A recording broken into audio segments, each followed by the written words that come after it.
My neighbors fought my fence, I bought the HOA and changed the game.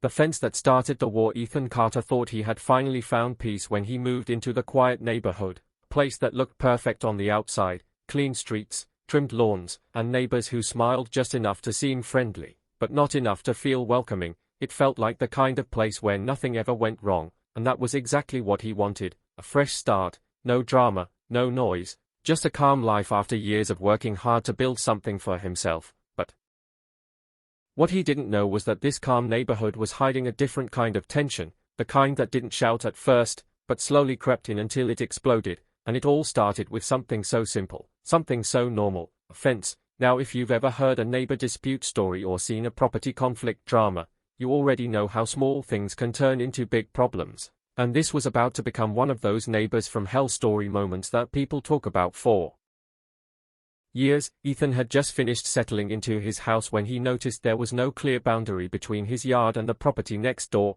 It wasn't a big issue at first, but over time it started to bother him, not because he was difficult, but because he valued privacy and order, and anyone who understands property rights conflict knows that boundaries matter. So he made a simple decision. He hired professionals and installed a clean, modern wooden fence. It wasn't too high, it wasn't ugly, it followed every rule he could find, and to him, it was just a normal home improvement, nothing dramatic, nothing controversial. But less than 2 days later, the peace was gone, and that's when the real estate drama story began. The first sign of trouble came early in the morning when Mark Holloway walked straight into Ethan's yard without even knocking, his face tight with irritation, his voice already carrying the kind of tone that meant this wasn't going to be a calm conversation. He looked at the fence like it had personally offended him, and without greeting, he said the fence was a problem. Ethan stayed calm and explained that everything was within legal limits, but Mark didn't care about rules, at least not the kind that protected Ethan. He only cared about control, and that's when Ethan realized this wasn't just about wood and nails, this was about power. By that afternoon, Linda Holloway had already taken things further by filing a complaint, and just like that, what should have been a simple situation turned into a full HOA revenge story in the making, because the very next day, Ethan received an official notice, and that's when things got serious. The letter claimed his fence violated community standards, but something felt off. The rules were vague, unclear, almost like they were designed to be used against someone when needed. And if you've ever followed a satisfying revenge story or an underdog revenge story, you know this is exactly where the turning point begins. Ethan didn't react with anger. He didn't panic. Instead, he read every word carefully, and the more he read, the more he saw the pattern. This wasn't about fairness, it was about selective enforcement, and that's one of the biggest signs in any entitled neighbor's exposed situation, where certain people believe they control the system. Sophie Grant, his friend, looked over the notice and immediately understood what was happening. She told him this wasn't normal, and she was right. Because what looked like a simple fence dispute gone wrong was actually the beginning of something much bigger, something deeper, something that would soon turn into a full HOA takeover story. But at that moment, Ethan didn't know how far things would go. All he knew was that he wasn't going to let himself be pushed around, not in his own home, not after everything he had worked for. And as the days went by, the tension grew. The looks from neighbors changed, the whispers started, and the calm neighborhood began to feel like a stage for a real-life drama story unfolding in real time. Ethan could feel it. Something was coming, something bigger than complaints, bigger than letters, bigger than one argument. This was no longer just about a fence. This was the beginning of a power shift story, the kind people watch because they want to see justice served story moments, the kind that turns an ordinary situation into viral storytelling content. And if you're already feeling the tension building, if you want to see how this neighbor dispute story turns into something no one expected, make sure you subscribe, like the story, and stay with me, because this is only the beginning, and what happens next will completely change everything you think you know about control, power, and what it really means to stand your ground. The rules were never meant to be fair. The notice sat on Ethan Carter's kitchen table longer than it should have, not because he didn't understand it, but because he understood it too well. This was no longer just a neighbor dispute story. This was turning into a full property conflict drama where the rules were not written to protect everyone, but to control someone. And right now that someone was him. The letter from the HOA was cold, formal, and carefully worded. It said his fence violated community standards, but it didn't clearly explain how. It didn't give a specific measurement. It didn't point to a clear rule, it only used vague language, and that was the first sign that this was not about fairness, this was about power. Ethan leaned back in his chair and read it again, slower this time, line by line, and the more he read, the more it felt like a trap, because in any HOA revenge story or fence dispute gone wrong, vague rules are the most dangerous kind. They can be twisted, stretched, and used against anyone at any time. Sophie Grant stood by the counter watching him, her arms folded as she waited for his reaction. She already knew this wasn't normal,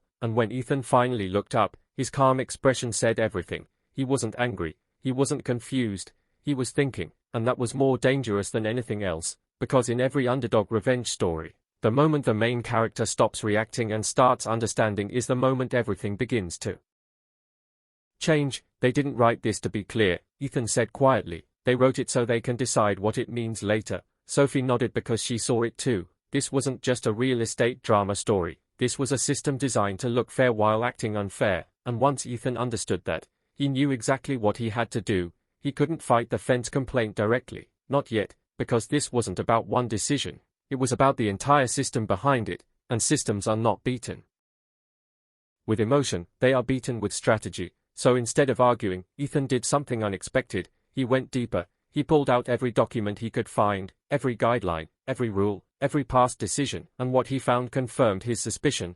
There were no consistent standards. Some fences were higher than his and approved, others were smaller and rejected. Some homeowners had been fined for minor changes while others had made major modifications with no consequences, and just like that, the pattern became clear. This was not about rules, this was selective enforcement, the exact kind of situation that fuels entitled neighbors' exposed stories and makes people feel powerless. But Ethan was not going to be one of those people, not this time, not here. He decided to attend the next HOA meeting, not to argue, not to complain, but to observe, because if he wanted to win this HOA takeover story, he needed to understand how the game was played. The meeting was held in a small community hall, and from the moment Ethan walked in, he could feel the tension. The room was quiet but not peaceful. People sat with their arms crossed, their faces tired, like they had been through this before, and at the front of the room stood Richard Bennett, the HOA president, a man who carried himself with the confidence of someone who had never been challenged.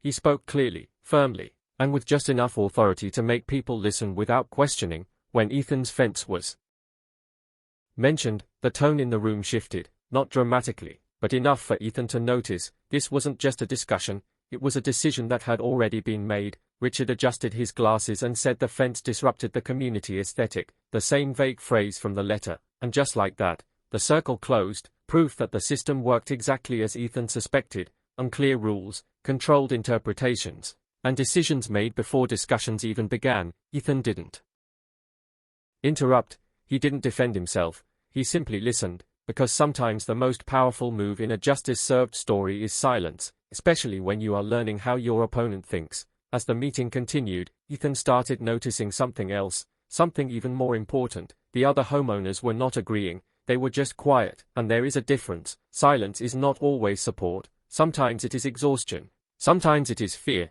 and sometimes it is people waiting for someone to finally challenge the system.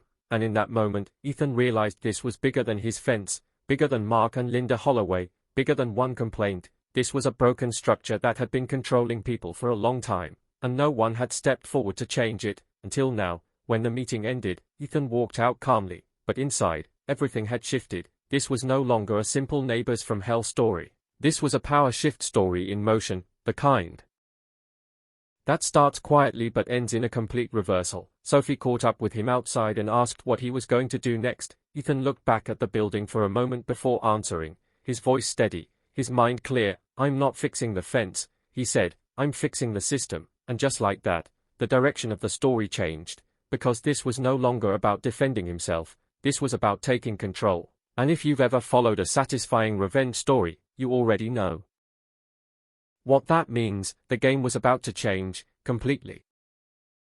The quiet plan that changed everything. Ethan Carter stopped reacting the moment he understood the game, and that was the exact moment this neighbor dispute story turned into something far more dangerous for the people who thought they were in control, because in every powerful underdog revenge story, the real shift begins when the main character goes quiet, not weak, not defeated, but focused, and that is exactly who Ethan became.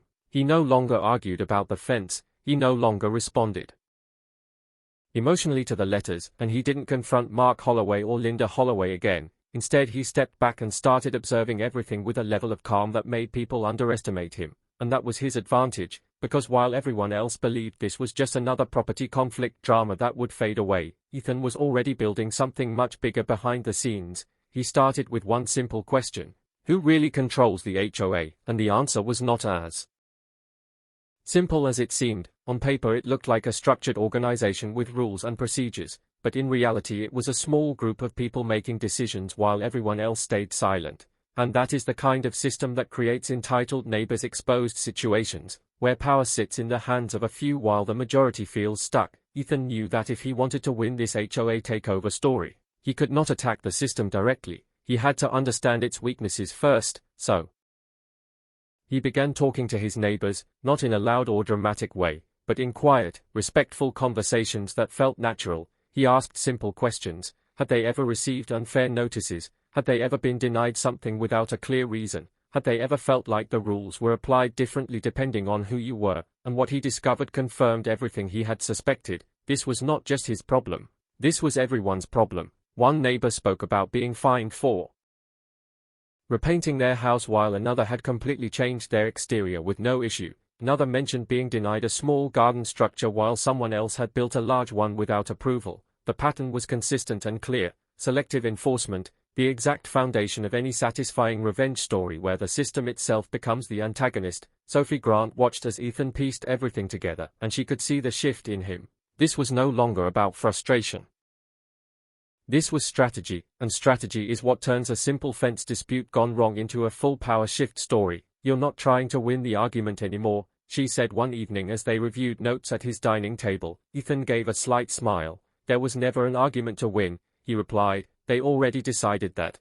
And that sentence captured everything, because in a real estate drama story like this, once you realize the outcome is controlled, you stop playing by the visible rules and start rewriting the invisible ones. Ethan then moved to the next step, understanding how decisions were made inside the HOA. He studied voting structures, meeting patterns, and board positions, and what he found was even more interesting. Most homeowners had the right to vote, but very few actually participated. Meetings were often quiet, decisions passed without challenge, and leadership stayed the same simply because no one stepped forward, and that was the biggest weakness of all. Not the rules, not the authority, but the silence of the people. And in that moment Ethan saw the path forward clearly. This was not going to be a fight, it was going to be a shift. He didn't need to break the system, he needed to take control of it. And that is the turning point in every justice-served story that leaves a lasting impact. Instead of reacting to power, he would become it. But to do that, he needed support, real support. Not loud promises, not emotional speeches, but quiet agreement from people who were ready for change. So he continued his conversations, building trust, listening more than speaking, and slowly, something started to change in the neighborhood. People who once stayed silent began to open up. They started sharing their frustrations, their experiences, their desire for something better, and for the first time in a long time, they felt like someone was actually listening. And that is how movements begin, not with noise, but with connection. Mark and Linda Holloway noticed the shift, but they misunderstood it. They thought the situation had cooled down, that Ethan had given up, that the complaint had done its job. And that is exactly what Ethan wanted them to think, because in any Neighbours from Hell story, the biggest advantage you can have is being underestimated. While they relaxed, Ethan prepared, he gathered information, he understood the system, and most importantly, he connected with the people inside it. This was no longer about a fence. It was about control, and control was about to change hands. One evening as Ethan stood in his yard looking at the same fence that started everything, Sophie joined him again and asked the question that had been building for weeks. So what's the plan? Ethan didn't answer immediately. He looked around the neighborhood, at the houses, the quiet streets, the people who had lived under the same system for years without realizing they had the power to change it. And then he finally spoke, his voice calm but certain. I'm going to run, he said. Sophie raised an eyebrow, already knowing what he meant, but still wanting to hear it clearly. Run for what? She asked. Ethan turned slightly, a small confident smile forming on his face. For the HOA, he said, and just like that, the entire story shifted again, because this was no longer a reaction to a problem, this was the beginning of a takeover. And if you've been following this viral storytelling content closely, you already know what comes next. The system that once controlled him was about to face its biggest challenge yet, not from anger, not from conflict, but from strategy, and the game was about to change in a way no one saw coming.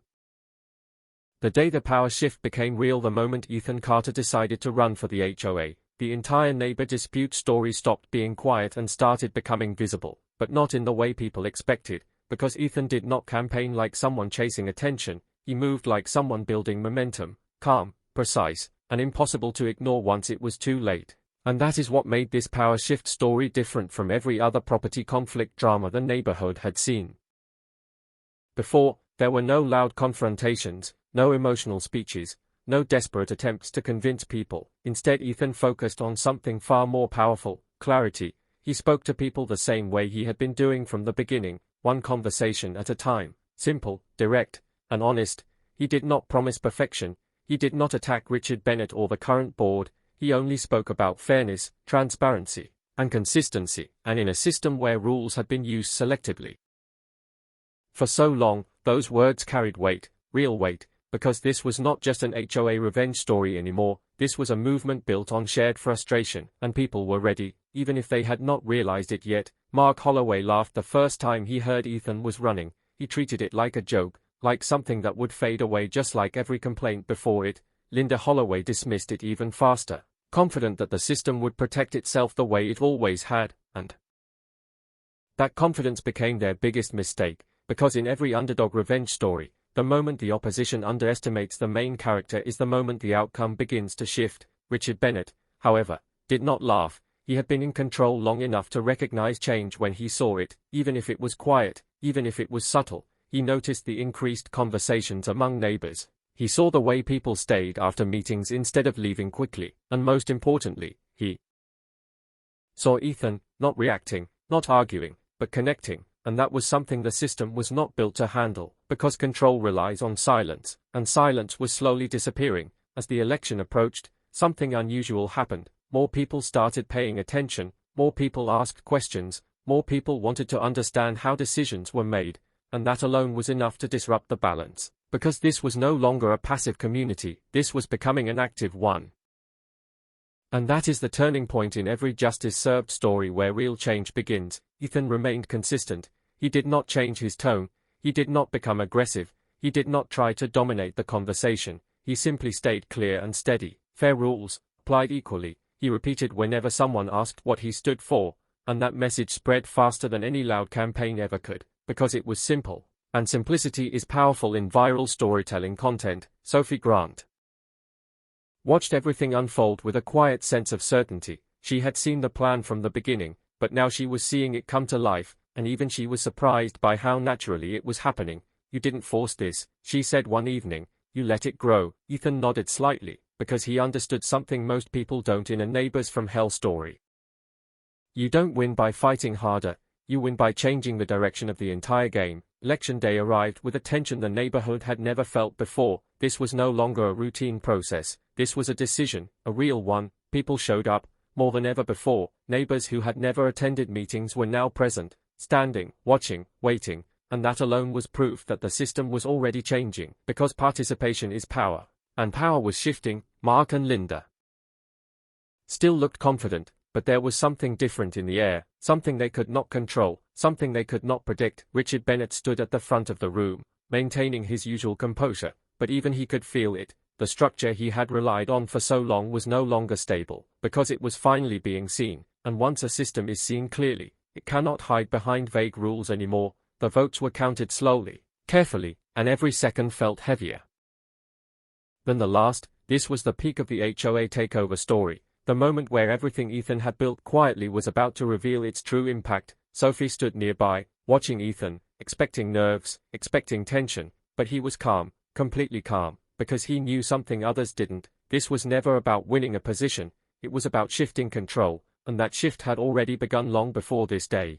When the final result was announced, the room fell silent for just a moment, the kind of silence that only happens when something significant has just occurred. Ethan Carter had won, not by a small margin, not by chance, but clearly, decisively, and in that moment, the entire neighborhood felt the change. This was not just a new leader, this was a new direction. The man who had once received a violation notice for his fence was now the one responsible for the rules. And that is the kind of reversal that defines a true satisfying revenge story, Mark Holloway said. Nothing. Linda Holloway avoided eye contact, and Richard Bennett simply nodded, because even he understood what had happened. The system had not been broken, it had been taken over, and Ethan had done it without noise, without chaos, without losing control. He stepped forward, not with arrogance, not with triumph, but with calm authority, because this was not the end, this was the beginning of a new structure, a new standard, and a new reality where fairness was no longer optional. As Ethan looked around the room, he saw something he had not seen before, not fear, not resistance, but expectation. People were no longer silent, they were watching, ready, and that meant one thing: the game had officially changed, and there was no going back. The system was rewritten the moment Ethan Carter stepped into his new role. The energy of the entire neighborhood shifted in a way no one could ignore. This was no longer just a neighbor dispute story or a fence dispute gone wrong. This had become a full justice-served story where the system itself was about to be rebuilt from the inside. And unlike the old leadership, Ethan did not rush, he did not make loud announcements, and he did not act out of revenge, because this HOA takeover story was never about getting back at anyone. It was about fixing what had been quietly broken for years, and the first thing he did proved exactly that. Ethan called for an open meeting, not the usual quiet gathering where decisions were made before discussions even began, but a real meeting where every homeowner had a voice, and for many people, it was the first time they felt like they were actually part of the community. The room filled quickly, not with tension this time, but with curiosity, because people wanted to see if this power shift story would truly deliver on its promise. Ethan stood at the front, calm and focused, and spoke in simple, clear words. He explained that the rules would not disappear, but they would be made clear, consistent, and fair. No more vague language, no more selective enforcement, and no more hidden decisions. And just hearing that was enough to change the atmosphere, because in every satisfying revenge story, the real victory is not destruction, it is correction. Then he addressed the issue that started everything, the fence regulations, but instead of making it personal, he made it universal. He presented a revised guideline that clearly defined height limits, materials, and design expectations, rules that applied equally to everyone, no exceptions, no confusion, and for the first time, people understood what was allowed and what was not without needing interpretation. It was simple, and that simplicity removed the power that had once been used against them. Mark Holloway sat quietly, no longer confident, no longer confrontational, because the system he had relied on was gone, replaced by something he could not manipulate. Linda Holloway avoided speaking altogether, and their silence said more than words ever could. This was not about defeating them, it was about removing the advantage they once had, and that is the core of every true underdog revenge story. Ethan continued making changes. He introduced transparent voting, where every decision was recorded and visible. He ensured meetings were open and announced in advance, and he encouraged feedback from every homeowner, not just a select few. And slowly, the community began to change. People who once stayed quiet started participating. Neighbors who avoided meetings now attended regularly, and for the first time, the HOA felt less like an authority and more like a shared responsibility. Sophie Grant watched it all with a quiet smile. She had seen the beginning, the frustration, the strategy, the quiet planning, and now she was seeing the result, a complete transformation that started from a single moment, a single decision not to accept unfair treatment. One evening she stood beside Ethan in his yard, the same place where this entire real estate drama story had begun, and she looked at the fence, the simple wooden structure that had triggered everything. "It's funny," she said. "This whole thing started because of that." Ethan looked at the fence for a moment, then at the neighborhood around him, now calmer, more balanced, more connected. "It was never about the fence," he said quietly, and he meant it, because what started as a Neighbours from Hell story had become something much bigger, a complete reset of power, a system rebuilt on fairness instead of control, and that is what made it truly satisfying, not the conflict, not the tension, but the outcome, the moment where everything finally made sense. The neighborhood was no longer controlled by a few voices, it was shaped by everyone, and that is what made this story different. This was not just a victory, it was a change that would last. And as the sun set over the quiet street, Ethan stood there knowing one thing for certain: Sometimes the biggest battles start with the smallest problems, and sometimes the only way to win is not to fight harder, but to think smarter. And if this story showed you anything, it is that power is not always taken by force, sometimes it is